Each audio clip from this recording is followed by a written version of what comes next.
Hi, Laura. Of course, as always, just your initial thoughts on this one tonight. Yeah, tough to take. We pretty much had them on everything except goals. Um,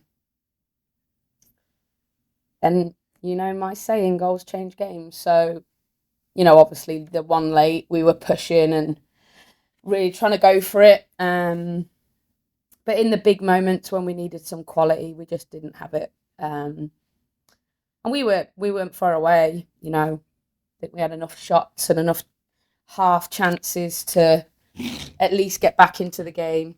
Um, but yeah, obviously just disappointed for the team. Really.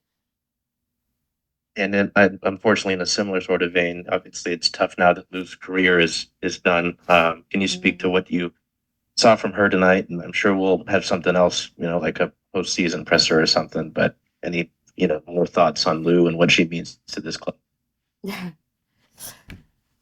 Ugh,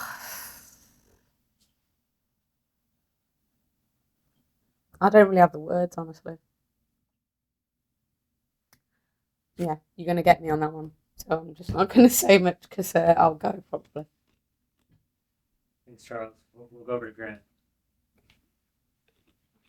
All right, Coach, tell us more directly about the game. Ovaye for the Pride seems like she is just a nightmare to defend, and she's always going to get hers in some spots. But it felt like you guys were able to largely neutralize her. What were you seeing out there in terms of defending Ovaye? Honestly, this is no disrespect. Marta was the best player on the pitch. Marta's the hardest one to deal with. Her ability to come, get it, switch the point of attack, um, is still world class.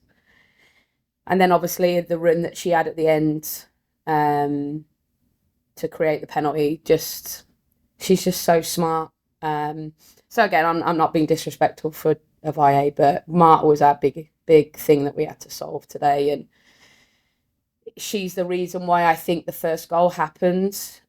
Just her movement, and then Doyle getting in the channel, just so smart. And we nullified her at times. Avaye similar nullified them. Um, but Marta's just world class, and if you give her opportunity, she's going to create or score, and that's what she did. Thank you. If I could get one more, you mentioned you guys led in multiple other categories. Mm. It did feel like yeah, I think it was 11 shots in the second half, 6 shots in the first half. You bring on Fishlock after halftime. I think you mentioned in the brief halftime interview that you like Mercado in that Mercado, pardon me, in that 9 spot. Yeah, What did, what looked better about the attack in the second half? I think we stretched them more. I think we forced them back towards their own goal. Obviously, when Maddie Darlene came on, they tried to double down on her because she's such a threat. Um, and yeah, as the game went on, some of our decision making in those moments just wasn't quite there. Playing straight passes, not putting the ball in the box when we've put a lot of people forward, to cause havoc. Just little bits of detail. I think we could have got better at, but yeah, obviously, it was a big decision to not start Jess, knowing that she can always create opportunities. I think if her chance goes in, I think VAR would have said she wasn't offside. I was dead in line with it when it got played. Um, Very close anyway. So yeah, I think we created, like I say, I think we created enough opportunities to get back in the game. Thank you. All right, I'll go over to Dan. Thanks. Hi, Laura. Is this the first time that your season has ended in a playoff loss that when the dust settles, that you can say, wow, we've really got a lot to build on here, as opposed to we were the best team and should have won? Um,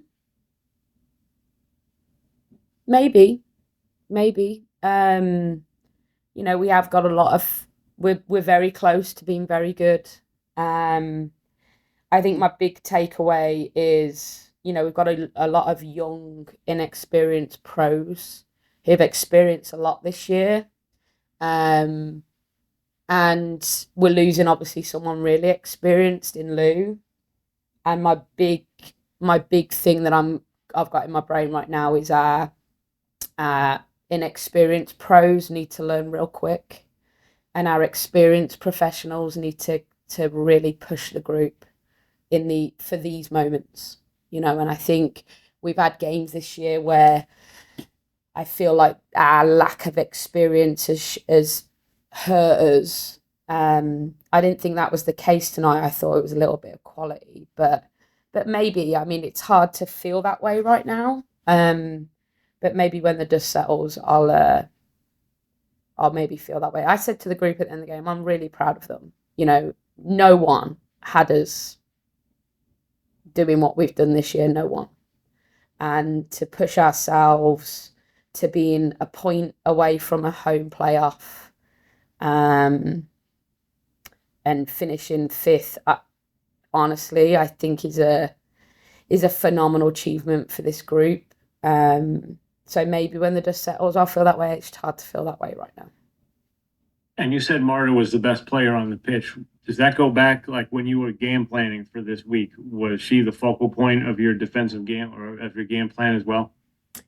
Yeah, it was last week. Same this week. Was to try and impact her. And we did okay at it.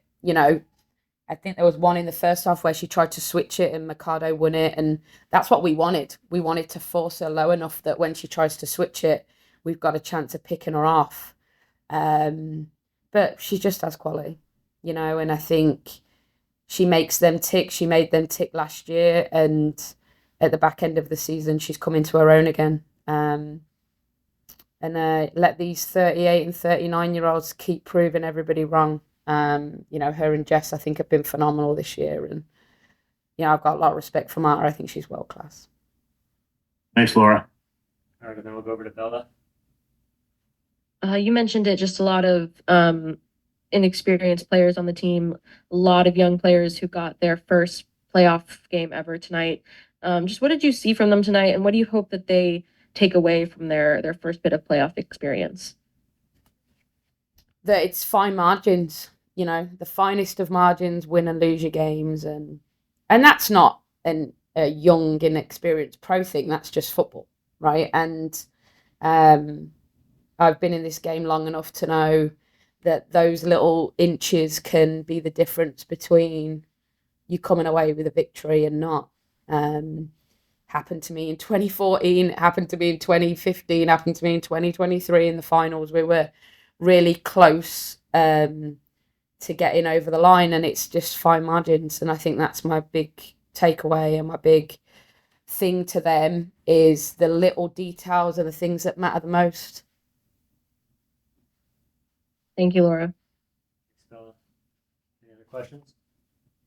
Thanks, Erica. We'll go one more from Grant. So Laura, you were tasked with, developing a really promising young core. Mm-hmm. I think Jordan Bug, chief among them.